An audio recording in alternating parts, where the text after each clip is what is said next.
वंदे मातरम राष्ट्रगीत बनने की जो कहानी है वो 7 नवंबर 1875 से शुरू हुई।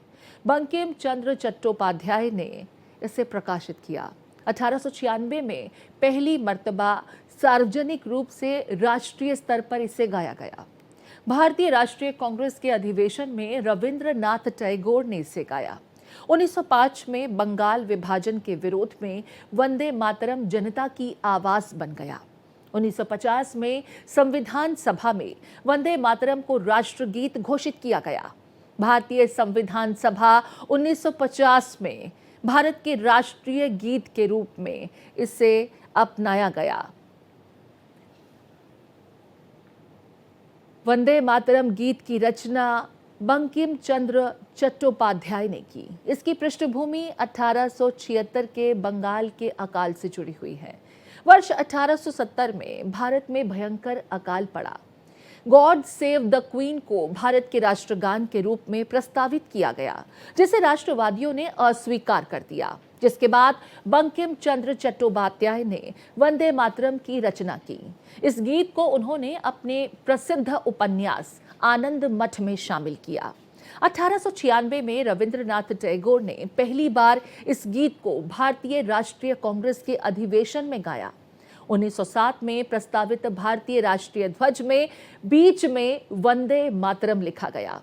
1937 में भारतीय राष्ट्रीय कांग्रेस की कार्य समिति ने इसके पहले 2 छंदों को राष्ट्रीय गीत के रूप में स्वीकार किया। महात्मा गांधी ने भी इसे राष्ट्रीय गीत बनाने का समर्थन किया।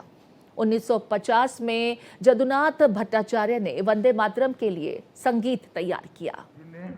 वंदे मातरम को राष्ट्र गीत के रूप में स्वीकार कर देश को वंदे मातरम को एक प्रकार से सम्मान के साथ स्वीकारने का रास्ता प्रशस्त कर दिया।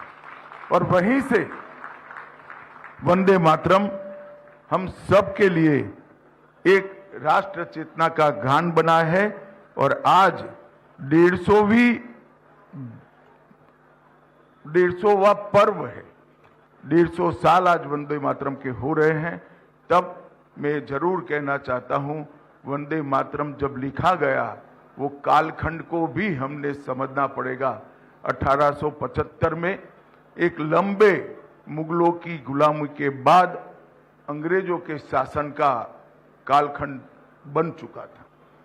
उस वक्त प्रथम स्वतंत्रता संग्राम भी विफल हो चुका था और पूरे देश के मन में एक प्रकार से आशंका थी कि हमारी राष्ट्रीय चेतना पुनर्जागृत होगी क्या।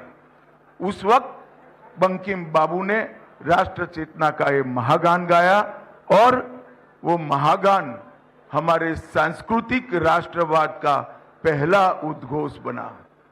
आप पूरे वंदे मातरम को ध्यान से पढ़ोगे तो वंदे मातरम ये स्पष्ट कर देता है, भारत कोई जमीन का टुकड़ा नहीं है, एक चीती है, एक विचार है, एक संस्कृति है। और वो संस्कृति ही हम सब भारतीयों को बांध कर रखती है, जोड़ कर रखती है।